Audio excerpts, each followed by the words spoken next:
Hi folks, Mike and Tricia here, and coming up, Tricia has a clever way of reducing rattles and road noise in the van.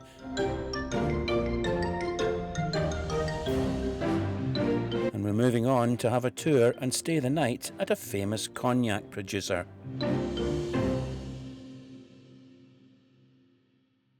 Croissants look nice.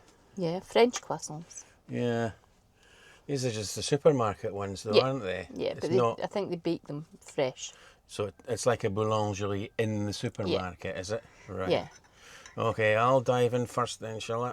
Okay. Okay, raspberry jam, that's what you like. Yeah, with seeds. Lovely. Well, when in France and all that, and it's probably healthier than now bacon and eggs, isn't it? I don't know. Eh? Croissants are very high in fat because there's a lot of butter in Are them. they? Yeah, a lot of butter in them. But They're very, very nice, I have to say.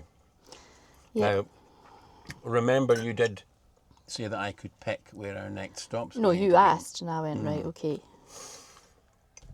The thing is, we're here in Cognac, and I've not had any. So I've been around the museum, and that was great to see, but I really fancied trying some of the good stuff. Usually for me at home in Scotland, I have a wee dram of whiskey, but in Cognac I quite fancied having a little bit of cognac. And the thing is that there's no cognac producers in Cognac, and I really quite fancied a distillery tour. You see signs for the big cognac houses up all over the place here when you're walking around, but they don't actually produce cognac in Cognac. So if I was going to see a distillery, we'd have to go outside Cognac a little bit. We picked up this little leaflet from the tourist information site. It's called Destination Cognac, and it's a map of all the cognac producers. So, Which one have you chosen? well, I can't remember now. I'll tell you in a second. It's called Michel something. Number 36, I think. Number 36 it was, I think, in this map. And I actually phoned them up, didn't I, yesterday, and hoping that I would get somebody that spoke English, because there's an English flag on there against them in the map. And I got their answering machine, which was in French, so I just had to hang up because I don't speak French. But then you managed to send them a message, didn't you? Yeah, so when you go on to the actual cognac place website, they have contact us and you can book a slot. So we've booked in today to go and visit them and do a tour. And according to the map, you can actually do a motorhome stopover as well. They allow you to stay over with your motorhome, which is good because obviously you're drinking. So that'll be good. Yeah, you can tell the ones that allow the motorhome stopovers because they've got the little motorhome symbol against them. So the one that we're going to go to is called Cognac Michel Forgeron. I think how you pronounce that.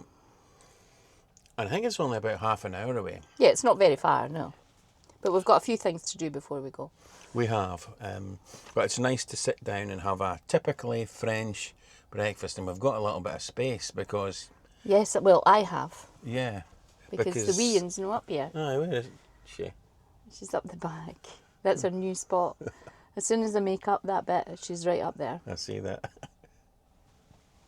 I've just been cleaning the windows on the van. They were really needing done, all that grime off the road driving all the way from Scotland. So we keep a collapsible basin in the van, and it's ideal really for washing the van, and then the long handled cleaner that we've got reaches right up to the top of the windows.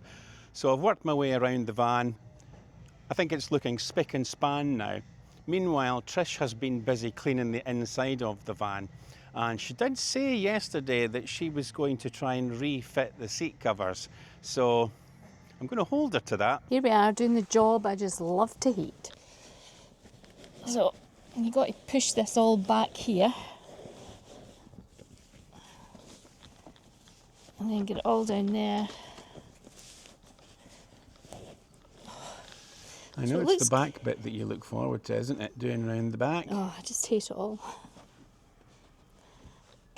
We've got 3 elastic straps, but as you can see, well, I suppose, yeah, that would be all right.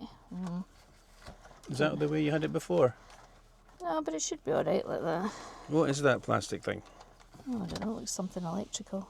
This, I think it's just a cover for the electric. Anyway, I'm not happy putting it there, so what I'm going to do is just gather these all up, shove a bit of Velcro on it, and put it round the metal thing here. Okay. And job done? Well, that bit, yeah. You mean there's more? Yep. We have to spin the chair back round, and now we've got these wonderful ones to try and find somewhere to hook onto. You're doing a fine job. Aye. So it all pings up onto your bum. I'm sure it's not going to do that. Especially it's been fitted with someone with your skill. Hmm? I don't know about that. It is a fiddly thing, isn't it? Yeah. But So actually, try and not spill wine on it. well, absolutely. I am going to make sure that I don't. And I think they're looking good, these seat covers of ours. There's still a fair bit of noise coming from the abattoir. If you saw our video last week, you'll understand what I'm talking about. Actually, I'm getting used to it. When we were driving, we were getting a lot of noise coming through here, and we did try and pull this across when we were driving, and it seemed to sort of quieten it a wee bit. However, I'm on a Swift Carrera forum, and people have been speaking about this and how noisy it is, because you are aware of all the knocks and bumps and things in a van. So one thing somebody suggested was they put a piece of foam up here just to dampen the noise down. So I thought, right, I can do that. So I got a piece of foam out of Dunelm, and I've covered it with this fabric. So on one side it's waterproof fabric, and the other side it's just like, it is waterproof fabric but softer. So I thought, when it's not in use in the van, we can maybe use it to sit outside on a wee bench or whatever, so it's always an extra cushion. It doesn't take up much room. So what you have to do is, I measured it exactly, and it fits up like that. And then it fits, it doesn't come down, but we also add in the extra. So I've noticed that when we're driving now, it's lovely and quiet. It's really good, so it does dampen down the noise.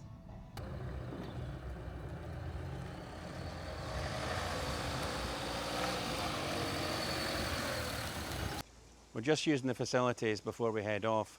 Tricia drove out and reversed the van in, and that allowed us to dump the water, but then we realised actually we should have drove in, because our water point is on the other side of the van, so she's had to turn it round, and we can fill it with water now. Just need to take this white thing off, and then I can hopefully screw it onto this tap here.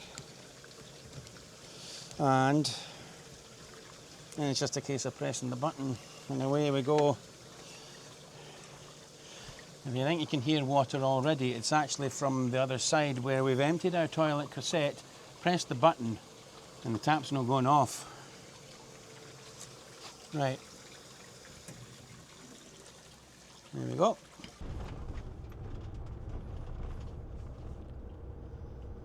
It's Tricia's first time driving in France.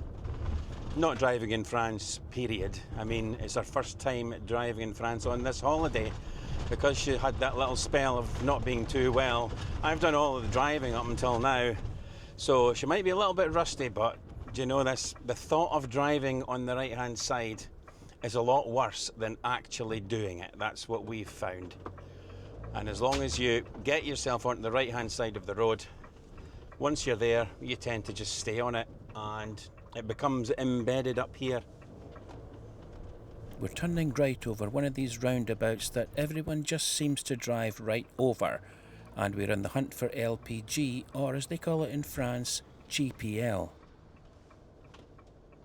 It's the first time we've filled up with LPG in France, and we have an adapter that just screws on to make it compatible. Then you just pull the lever to secure it on and push the button, but unlike the UK, you need to hold it in.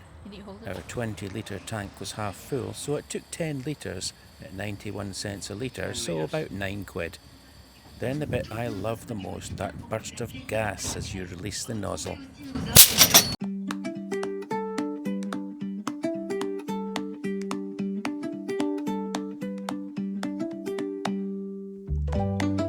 We've arrived at Michel Forgeron, a family business based in Segonzac, Charente, near Cognac. Since 1965, they've specialised in the production of Cognac Grand Champagne and Pinot de Charente.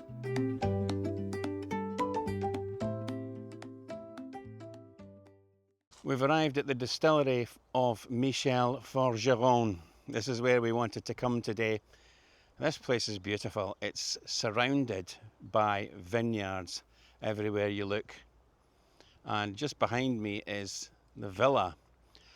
I guess that's where they stay, and the distillery is there too.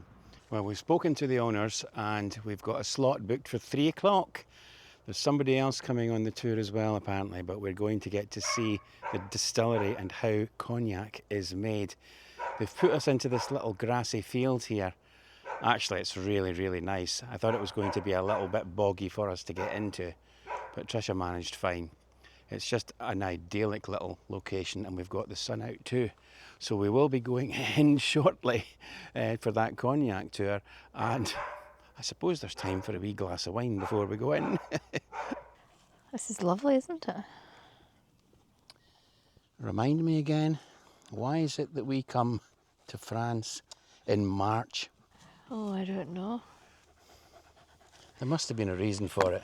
It's funny, I went into a shop and I said to them, have you got ladies' shorts? And he goes, like, for sports? And I was like, no, leisure, just walking about. And he says, no, it would be 2 months before they get anything in because it's too cold. It's too cold for and them. I'm standing there like roasting. Certainly not too cold for us here, No, is it, eh? I thought he needs to go to Scotland and have a go there. Are you enjoying your wine out of a tumbler? Yeah, it's all right. Get more in it, eh? Cheers! Cheers. We're meeting Fanny, who is going to give us the tour today. The house of the family. The family is here from the end of 19th century, okay? But first they were farmer, All right, okay. okay? They start to distill and to make cognacs since 1965, okay? So this year is the 60 years ago. Well, the harvesting of the grapes has certainly changed a lot since those days, and we go inside to find out more. You have the range just here. Uh-huh. It will be a shake So it just shakes. the vine Yeah. and keep only the bee of the vines, okay? Only the bee.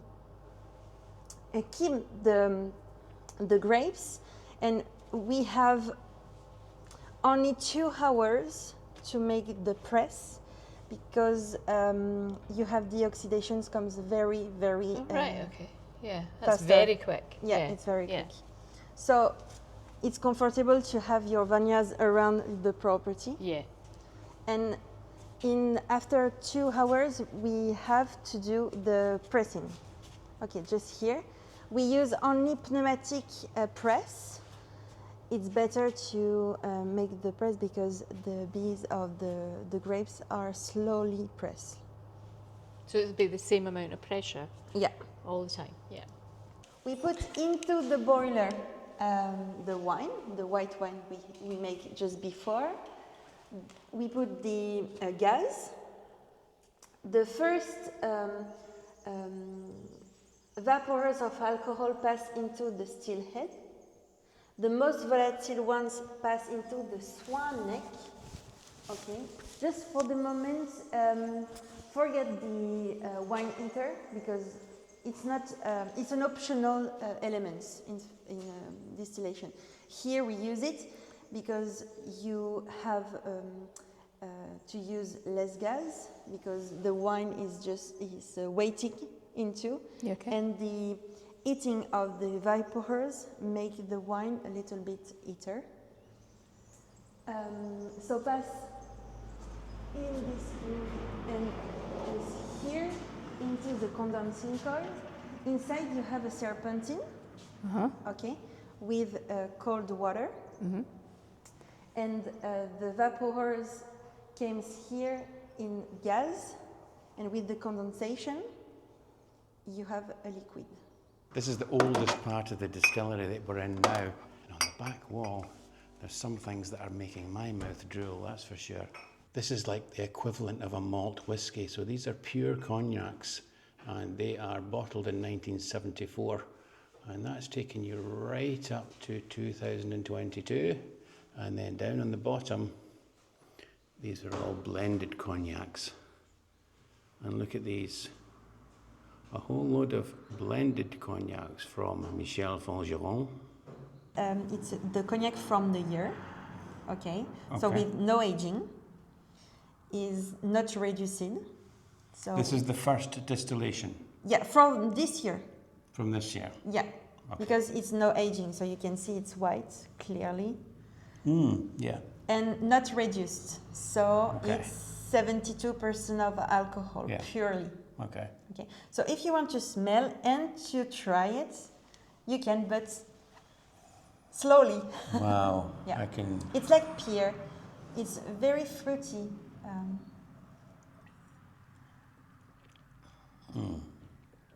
It's strong. Wow. It's really good in crepes. Thank you so much for showing us around. We've had a fantastic tour. I was dying to ask you, what do you think differentiates Michel Forgeron from other cognacs in the supermarket? The difference of our products from the other is because we are in Grand Champagne and we make very old blendings for our cognacs.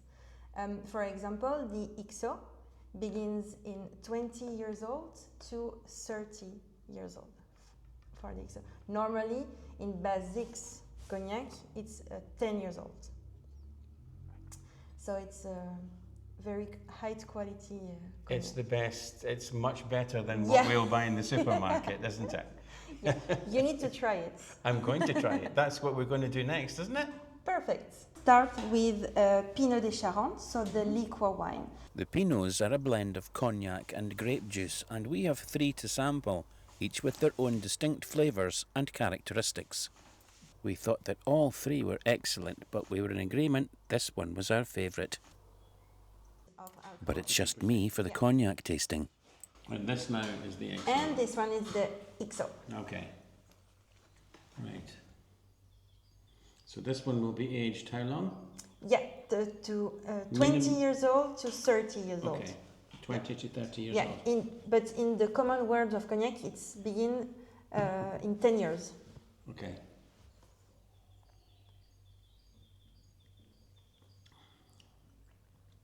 Oh, I can tell the difference. I can really tell the difference. The VSOP is good. Yeah. It's very good. This one, it takes it to another level. Yeah. Yeah. It's harmonious. Very balanced. It's very, very good. Thank you. So it's been a really good day today, hey? Oh, I absolutely loved it. Absolutely. I was in my element going around that place. Honestly, I was. I mean, it's been a really good day from start to finish, waking up in the sunshine. Did you see me having a pint of cognac? Yeah. Ah, okay. Yeah. Slange. Slange. That's what they say.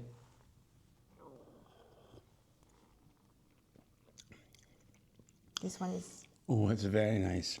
It's like, get that down your neck. No, you didn't quite have a pint. She wasn't daft to let you have that. It felt like that for a moment. Anyway, where are we going tomorrow? So tomorrow we're going to Biarritz.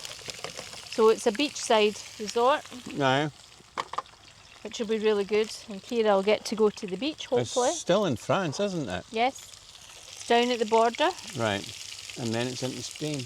And then it's into Do Spain. you think we're ever going to get to Portugal? We will, eventually. When? Sometime, eh? Aye. Sometime. No hurry, eh? Nah, no hurry. Cheers.